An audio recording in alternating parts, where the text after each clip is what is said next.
Hey everybody, welcome back. I feel like I've made some pretty good progress. You can see in the front of the van there, I've got the new bulkhead with a locking door installed. The insulation is fully installed. I've made a bed frame, and where I have my tools stored now will be the electrical supply system, which will have a power inverter and batteries. And over here on the left side under the bed, this storage area will have the freshwater tank and accumulator tank and pump, water pump. And you see there I have a toilet that I'm going to install here soon. There's my windows.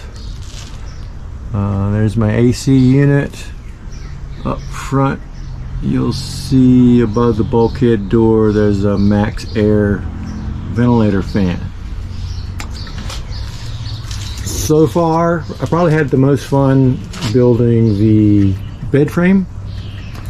I had a bit of fun installing the AC and the max air fan and the windows. Had a window leak.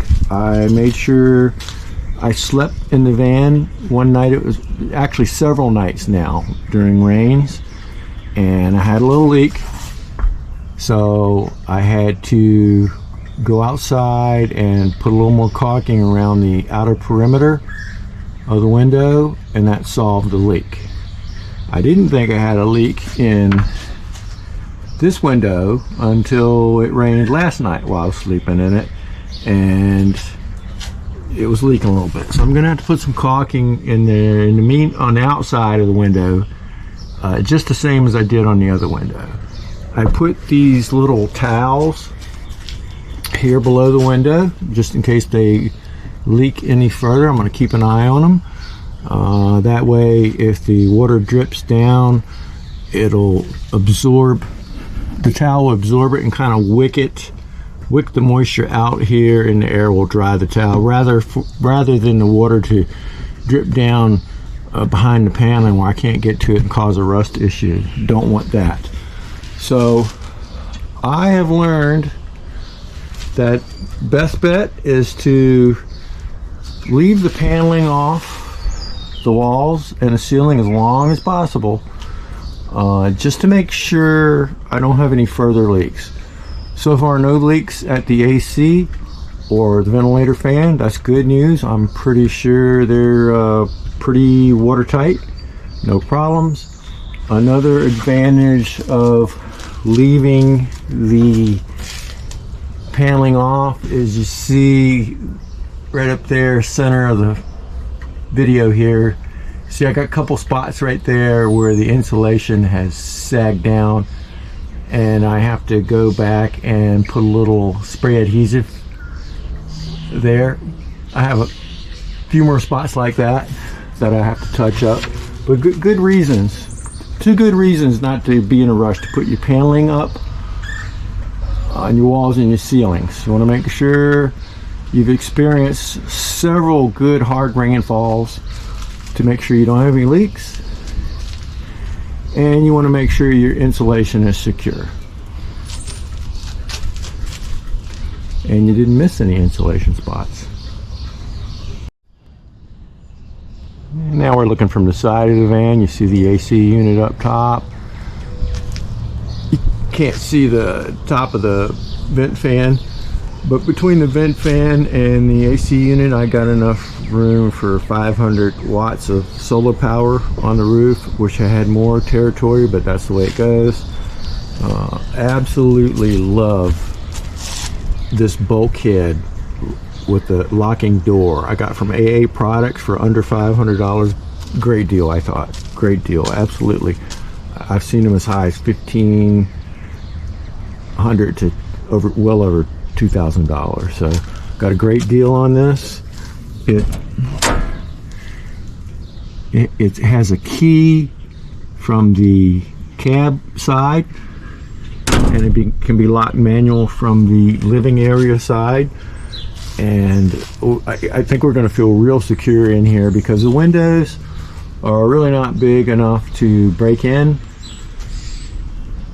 and you could break them, but you couldn't crawl through them. They're just not that big. So I have one on each side, and that's the only window in the living area I have. Basically using those for a little natural light and fresh air. And so I feel like if we're in the van sleeping at night, someone breaks through a window, gets into the cab, of course that's going to wake us up, and by the time they break through this door to get in the back, I'll have something waiting for them, put it that way. All right, so there's my toilet. We're going to have a flushing toilet, running water, self-sustainable, the whole van. So plan on having a shower, hot and cold water, flushing toilet with a black water tank mounted underneath the van, and we're going to have a shower with hot and cold water that will drain to a gray water tank also mounted underneath the van. There's the toilet area laid out on the floor, and actually set the base of the toilet down on the floor, space it off the back wall, the amount I needed to still get my paneling and finished wall between the back of the toilet and the side of the van. And I just drilled a test hole, small hole where the drain's going to be. It's going to be a 3-inch drain to the black water tank, and I did a little test hole just to make sure it comes out underneath the van where I need it to, and it does.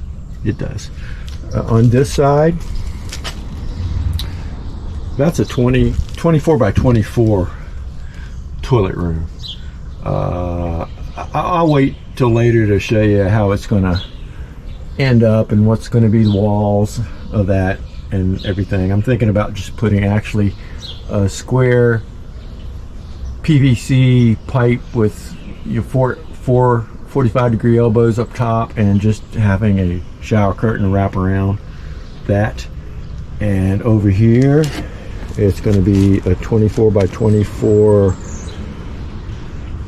shower base right here. I'm going to do the same thing, probably just mount a square hoop PVC up top for a shower curtain rings to put up there, and then pull the shower curtain all the way around. Okay, so between the shower and the bed frame, I got about 40 inches, and I'm going to either build or hopefully try to buy a ready-made armoire that's as close to 40 inches long, 24 inches deep, and as close to 6 foot high as the ceiling is, which is about what the ceiling is. It's about 6'1", 6'2". Once I have the finished floor and the finished ceiling installed, it'll probably be about 6'1.5", which works out perfect for me. I'm 6'1" myself. So this will double as an entrance and the shower. So the shower curtain, I'll be able to, when not in use, I'll be able to pull back here and tie up, and it'll have a shower basin here, of course, to contain the water. Hopefully I can use this vent cover, which was already there. If not, I'm going to have to cover that somehow and re-drill a new shower drain. The basin, of course, will be probably a couple inches high anyway, to contain the water. It will come out here a little bit, so I'll have to build some support under here. And I figure when it's not in use, it'll not only double as a 2 foot wide entryway, but also we can put our shoes in it and take off our shoes, put it in the shower basin, slip on our slippers so we don't get the finished floor of the van dirty. So probably one of the things I didn't enjoy the most was the insulation. I got approximately 10'6" long cargo area, and it's a little over 6 foot tall, and I ordered 2-inch Havelock wall, enough to cover what they say was 450 square feet, and I used just about all of it. But one of the most frustrating things, these big open panels, no problem. Okay. One of the most frustrating things was getting in all these nooks and crannies, because like I say, this is hollow back here, and it's not many places to feed that. Basically had to feed everything up from the bottom, so you need something to push it with. I actually used an old stick ruler. I can make this as long as I want, and it's pretty successful. I pushed it, the insulation down or up wherever it wanted to go, but I finally ended up breaking the stick roll, but that's why I used an old one. But anyway, there's my bed frame. This has made a world of difference, because I can, I'm learning now, you have another elevation, you've doubled the storage space basically, or doubled your living space by whatever square footage that second elevation covers. So this has allowed me to store my tools and my supplies underneath the bed frame temporarily. Like I said, the right side here will be freshwater tank and pump, and over this side on the left side will be my power supply system, and that will still leave me with a little bit of storage area, which I need. Up here on the left and the right here will most likely be overhead cabinets.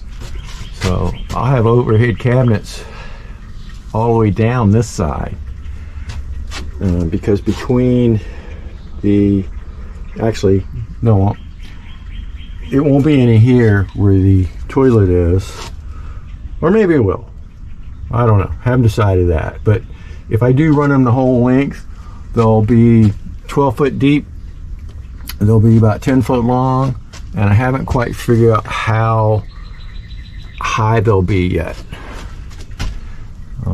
Can't come back there, I can't come back down and block the window, of course, but over here I could if I wanted to, just don't know.